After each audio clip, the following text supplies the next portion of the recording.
Mal entramos em ano eleitoral e os bastidores já estão bem agitados visando o pleito de outubro de 2022. E não se trata só de um cálculo de projeção de imagem.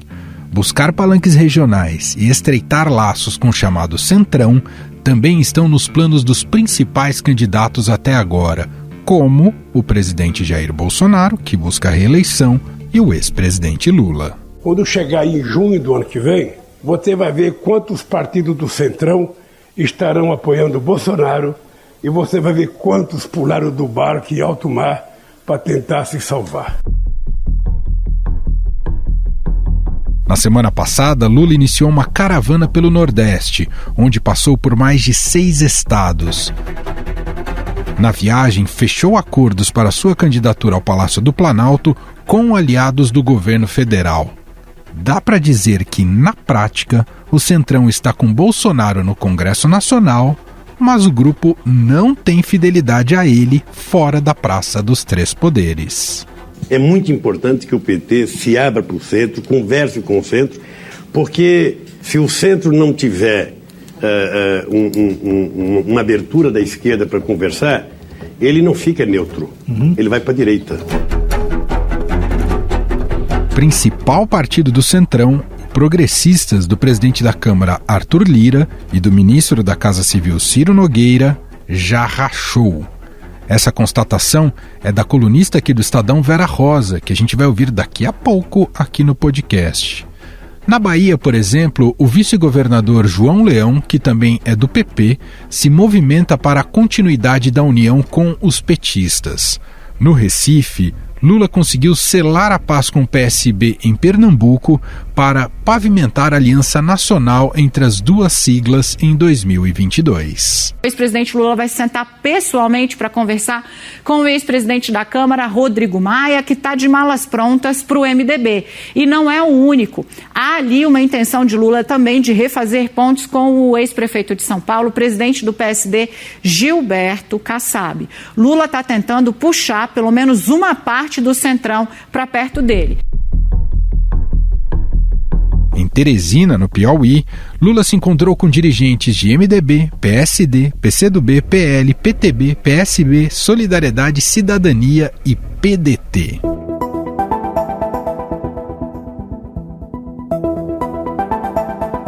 Mas a grande figura do Centrão e que será crucial para 2022 é o atual ministro da Casa Civil, Ciro Nogueira. Principal articulador do governo junto ao Congresso, Ciro tem o sonho de ser governador do Piauí, estado onde Lula é mais forte que Bolsonaro. Os principais aliados de Ciro Nogueira no PP, os deputados Dudu da Fonte e André Fufuca, apoiam Lula. Olha, o nome do presidente Lula, como eu falei, nas intenções de voto ele passa de 80% dos votos válidos, né? Eu acho como dever de lealdade e gratidão por tudo que ele fez pelo Piauí, pelo Nordeste principalmente, nós temos que lutar pela sua candidatura até o final. Essa declaração foi dada por Ciro Nogueira em 2018. Outro motivo que faz o Centrão pender para o lado de Lula são as recentes pesquisas eleitorais. Em levantamento realizado pela XP e PESP na semana passada, Lula tem 40% das intenções de voto, enquanto o presidente Jair Bolsonaro tem 24%. Foram realizadas 1.000 entrevistas de abrangência nacional de 11 a 14 de agosto. A margem de erro é de 3,2 pontos percentuais. Para analisar mais essa aliança paralela de Lula com o Centrão, nós convidamos a colunista do Estadão em Brasília, Vera Rosa. Olá, Vera, tudo bem? Oi, Emanuel, tudo bem? A Vera que é integrante do Poder em Pauta, que teremos ainda nessa semana. Então, é uma participação dupla da Vera, iniciando, abrindo a semana e mais para frente ela volta de novo com o Felipe Frazão quando a gente faz aquele balanço da semana com os principais destaques e tudo mais. Bom, Vera, o assunto aqui é um pouco as articulações visando a eleição de 22. O Lula esteve no Nordeste, visitando vários estados e também articulando aí com lideranças políticas.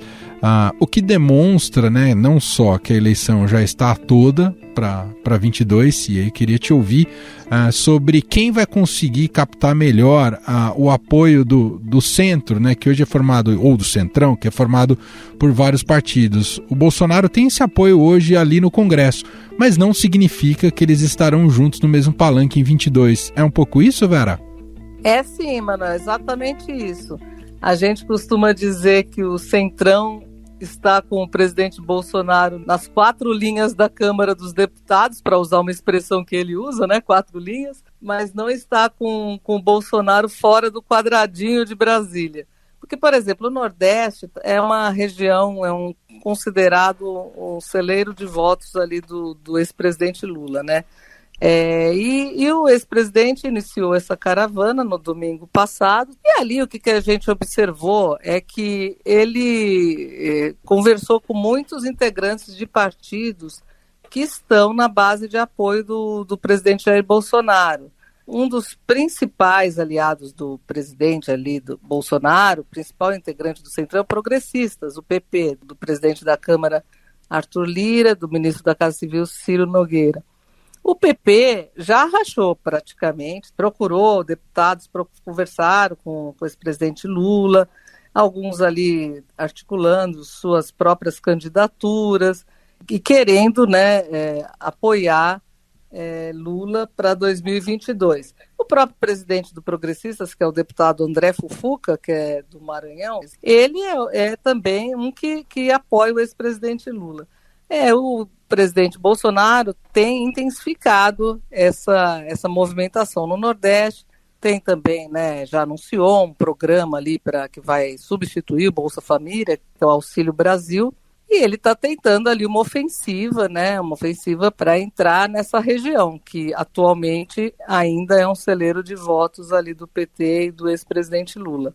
É uma região que tem sido definidora em muitas eleições e essa disputa tende a ficar cada vez mais forte daqui até 22, né? Como você bem disse, né, Vera? O Lula já tem essa base, digamos assim, né? O próprio PT, o Bolsonaro vem tentando ganhar espaço, foi importante para ele na eleição de 18, e os demais candidatos também vão precisar brigar por esse espaço.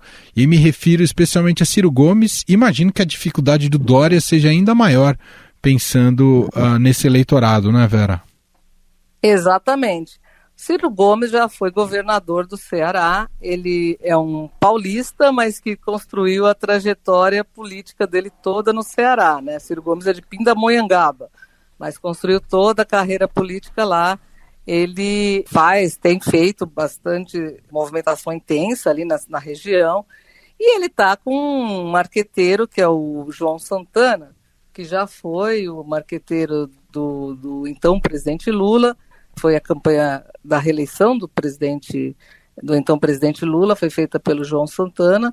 Depois João Santana ficou com a então presidente Dilma Rousseff. O João Santana tem dito isso, que olha, é uma eleição que está mais de um ano ainda, um candidato que está na frente como Lula, é difícil se manter nessa liderança até lá, porque ele vai entrar na campanha, vai ser apedrejado, né?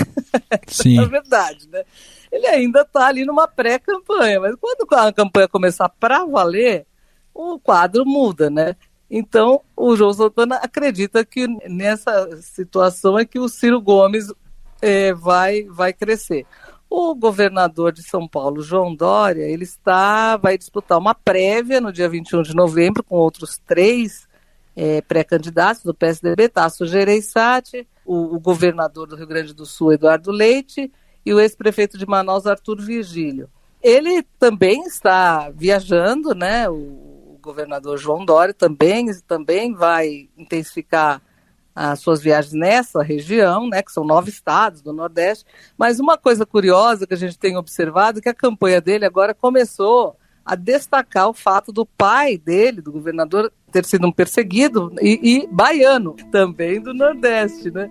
É uma coisa curiosa, quer dizer, como o Nordeste influencia, né? Que você vê, uma região, como você falou, definidora, Emanuel.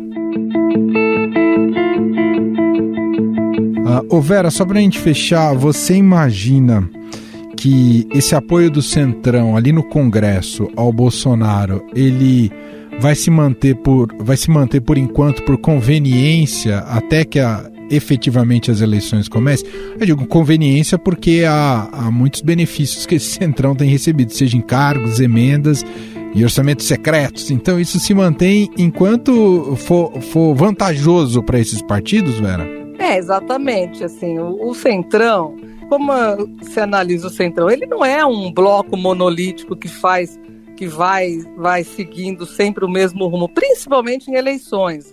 O Progressistas, por exemplo, esse partido do Ciro Nogueira, ele apoia o presidente Bolsonaro aqui, mas nos estados, eles atualmente mesmo têm alianças com vários governadores.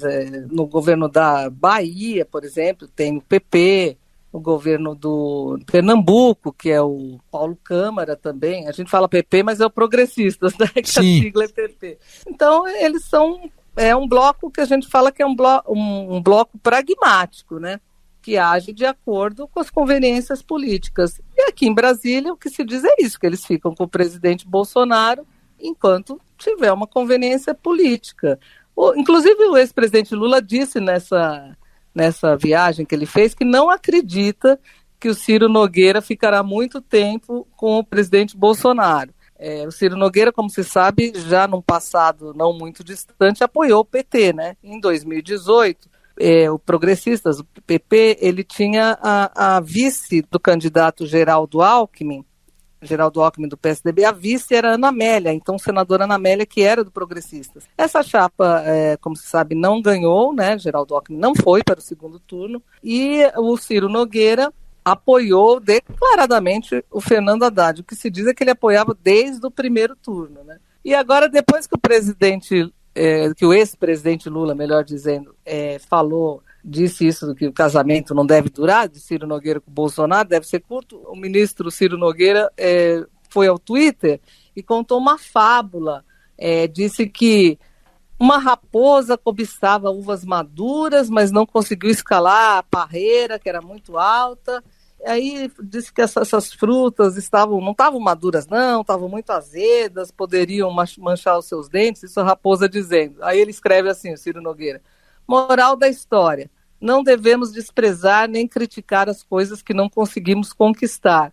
Aí muitos aqui em Brasília interpretaram isso como uma indireta para o ex-presidente Lula. E deve ter sido isso mesmo, né? Muito bem, vamos seguir acompanhando então todas essas movimentações e as estratégias políticas, né, as articulações que já estão muito fortes, né? E acho que vale frisar também, né, Vera, o Bolsonaro não só já está em ritmo de campanha, como tem feito agenda de campanha, né, Vera? Totalmente, né? Tem feito agenda de campanha, além dessas viagens, ele continua mirando o PT, né? Em todas, a gente percebe que ele adotou como alvo ali uma postura de mirar mesmo o PT, um enfrentamento ao PT, e além disso aos ministros do Supremo Tribunal Federal. Está se articulando aqui um movimento para que haja um encontro entre os poderes, que tinha sido cancelado. O presidente do Supremo, Luiz Fux, cancelou diante dos ataques do presidente Bolsonaro ao presidente do Tribunal Superior Eleitoral, Luiz Roberto Barroso, e também ao ministro do Supremo, Alexandre de Moraes. Então está se tentando buscar uma saída. O próprio Ciro Nogueira tenta isso, o presidente do Senado, que é presidente do Congresso também, o Rodrigo Pacheco, mas o presidente Bolsonaro não está colaborando, porque a gente diz assim, ele não está recuando nos ataques, ao contrário, né? Ao contrário. Seguiremos acompanhando. Essa é Vera Rosa, colunista do Estadão, escreve as super colunas, vai estar de volta com a gente no Poder em Pauta ao longo dessa semana. Então eu vou te dizer um até mais, viu, Vera? Obrigado e um até mais. Até mais, até logo, né? Porque daqui a alguns dias estaremos juntos de novo.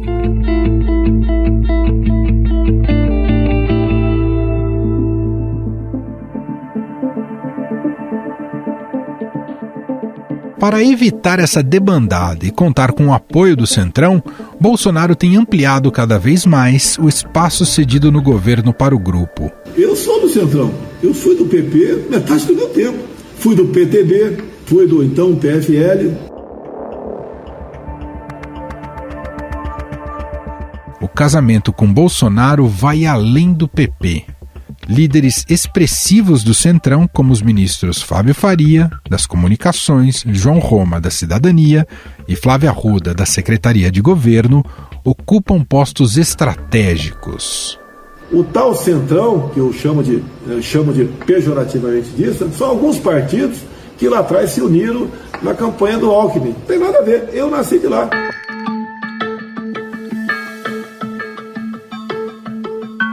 Mas até aí há um problema. 2 desses ministros são pré-candidatos ao governo de seus estados no Nordeste. Fábio Faria, no Rio Grande do Norte, e João Roma, na Bahia. Ou seja, redutos eleitorais de Lula. Para tentar amenizar esse risco de perder o Centrão para 2022, Jair Bolsonaro cogita se filiar ao PP de Ciro Nogueira, legenda que daria capilaridade nacional para o pleito do ano que vem. O Ciro, meu velho colega de parlamento, fui do Partido Progressista dele por muito tempo. Ele não está apaixonado por mim não, pessoal, mas ele está me namorando. Ele quer que eu retorne ao Partido Progressista. Quem sabe?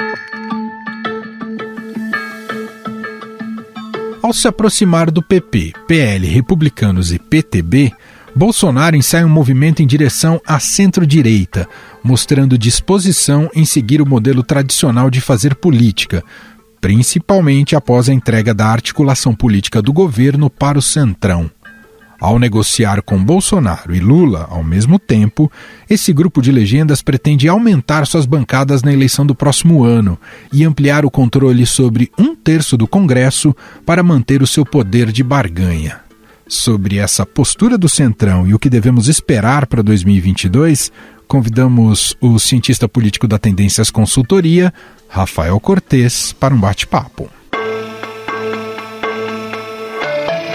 Olá, Rafael, tudo bem com você? Tudo bem, Manuel, muito obrigado pelo convite, é um prazer estar conversando sobre essa conjuntura tão urgente que o país atravessa nos seus mais diversos aspectos. Muito obrigado mesmo pelo convite. Rafael, estamos acompanhando aí o ex-presidente Lula e virtual candidato a 22, né, e líder nas pesquisas por enquanto, já fazendo uma tour pelo Nordeste, sem presença de pessoas, né, de aglomerações por causa da pandemia, mas já fazendo importantes articulações de bastidores. Captar o apoio de partidos do chamado Centrão é fundamental para as estratégias de Lula buscando essa eleição em 22, ou de alguma maneira isso compromete até a agenda ideológica do PT e do Lula?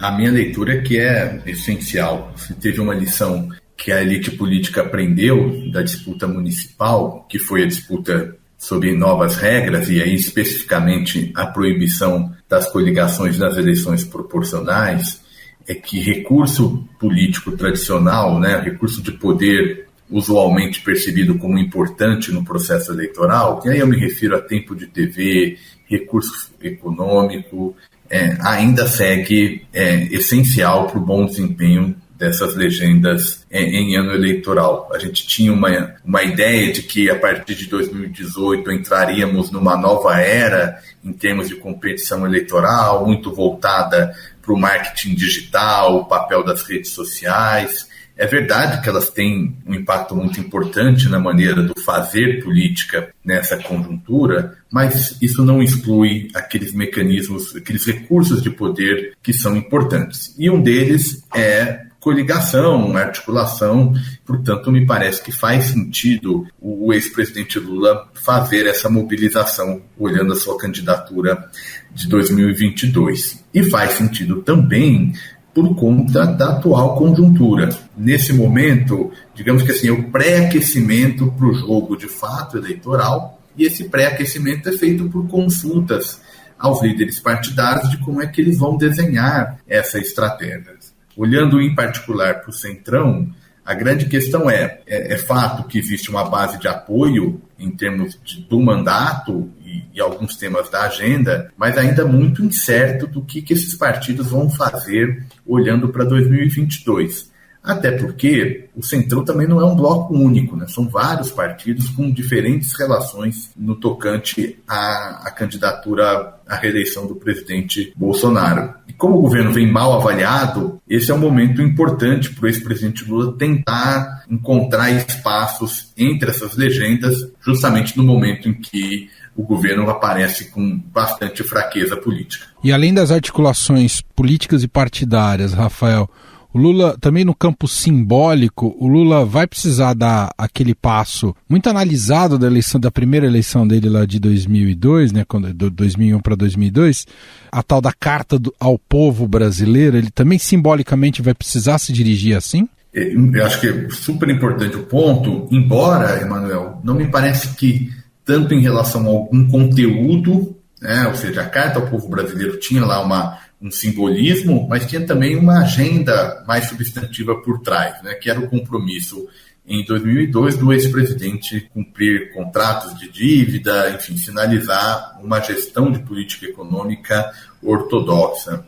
Na atual conjuntura, me parece que o desafio é construir apoios para além do campo da esquerda, justamente para evitar uma imagem de um Lula radical, como isso foi construído nos últimos anos, né, por conta de todo o desgaste que o PT teve a partir da Operação Lava Jato e depois de todos os desdobramentos políticos. Então, acho que esse é um ponto importante também, diferentemente de 2002, quando se tinha uma demanda por continuidade, ou seja, ganhar a eleição passava por mostrar, em alguma medida, continuidade em relação às políticas desenhadas na gestão do então presidente Fernando Henrique Cardoso. Para 2022, diante da tendência de forte rejeição ao governo Bolsonaro, não me parece que esse compromisso vai ser um compromisso de continuidade de algumas das políticas que foram desenhadas agora pela atual administração. O Bolsonaro, Rafael, tem caminhado para um isolamento, mesmo com todo o dinheiro despejado para o Centrão?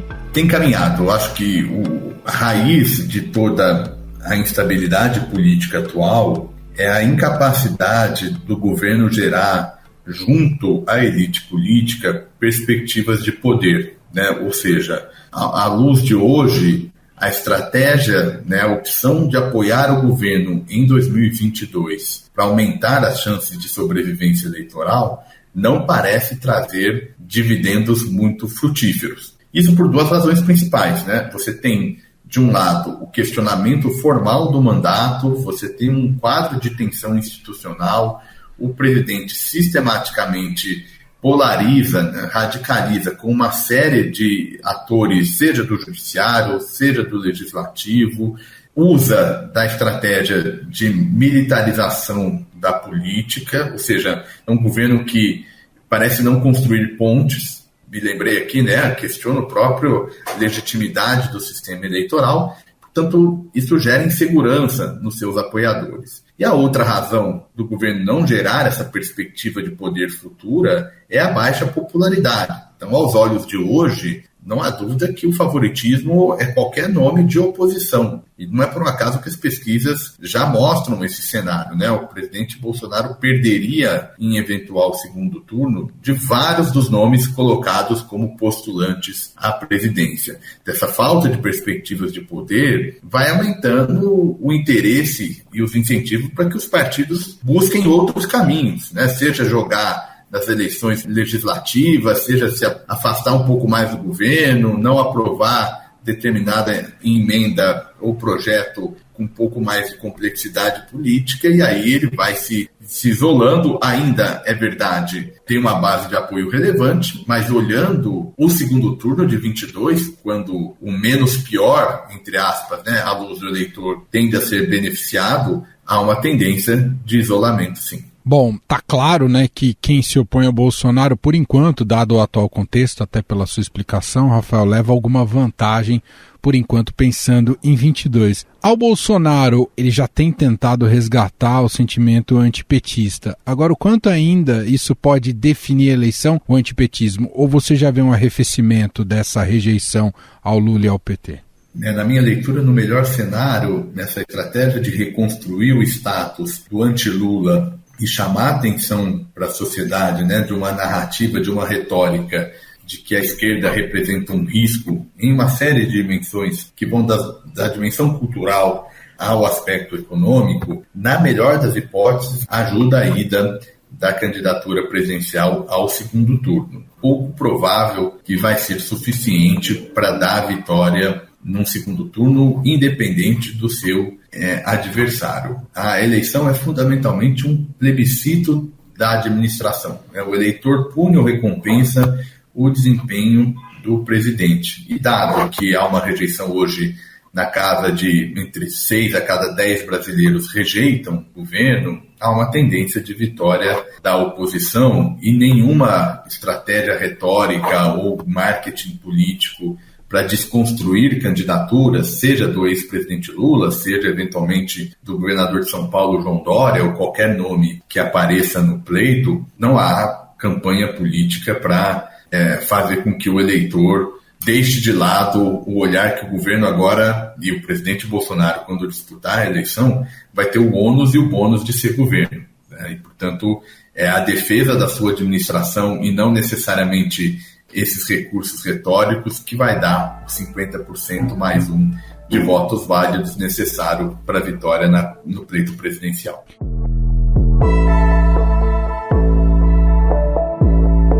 Rafael, eu queria captar também a sua análise nessas movimentações, e articulações visando 2022. O governador João Dória, que também tende a ser um candidato no ano que vem a presidente, ele trouxe agora o Rodrigo Maia para dentro do seu governo paulista, e buscando justamente melhorar uma articulação com outras lideranças e outras regiões. Imagino que ele deve mirar muito o Nordeste. O Maia é como foi presidente da Câmara, é um bom articulador, apesar de não ser uma figura política tão popular. Queria que você, traçasse aqui um panorama dessa estratégia do Dória, se te parece bem sucedida pensando em 22. É um passo importante, né? O Dória, nesse momento, tem duas disputas. Tem, em primeiro lugar, a disputa interna, no desenho das regras e das prévias que o PSDB sinaliza construir pensando na escolha do candidato a presidente. E tem o segundo jogo, que é o PSDB encontrando, e o Dória em particular, encontrando parceiros para esse projeto de terceira via. Então, nesse sentido, trazer para o governo um nome que não é das fileiras do PSDB e que pode ajudar em alguma articulação política com outras legendas, me parece estar na direção correta, muito embora a eleição para a presidência da Câmara, que gerou a vitória do atual presidente Arthur Lira, mostrou que tem um limite também dos poderes do Rodrigo Maia enquanto articulador político. Mas seja como for, segue, digamos assim, um manual. Você ampliar o apoio à sua candidatura em diferentes legendas até para conseguir tempo de TV e conseguir passar a imagem de que ele é o representante da terceira via. Ao fim e ao cabo, imaginamos que o Dória obtenha sucesso nessa estratégia e ele saia candidato a presidente. Acho pouco provável que ele vai ser o monopolista dessa condição de alternativa ao ex-presidente Lula e ao presidente Bolsonaro. Acho que a tendência é ter alguma competição, muito possivelmente, entre o Ciro Gomes e um nome que sai aí do PSDB. O Dória me parece que tem maior probabilidade de ocupar esse espaço, mas ainda assim vai ter uma concorrência para ver quem é de fato esse representante da terceira via. Muito bem, esse é Rafael Cortes, cientista político da Tendências Consultoria, participando aqui mais uma vez do nosso programa. Muito obrigado, viu, Rafael? Um abraço. Eu que agradeço, Emanuel, fico à disposição, um prazer conversar com vocês. Estadão Notícias. E este foi o Estadão Notícias de hoje, segunda-feira, dia 23 de agosto de 2021. A apresentação foi minha, Emanuel Bonfim. Na produção, edição e roteiro, Gustavo Lopes, Jefferson Perleberg e Ana Paula Niederauer. A montagem é de Moacir Biasi e o diretor de jornalismo do Grupo Estado, João Fábio Caminoto. Escreva pra gente, podcast@estadão.com. Um abraço para você, uma excelente semana e até mais.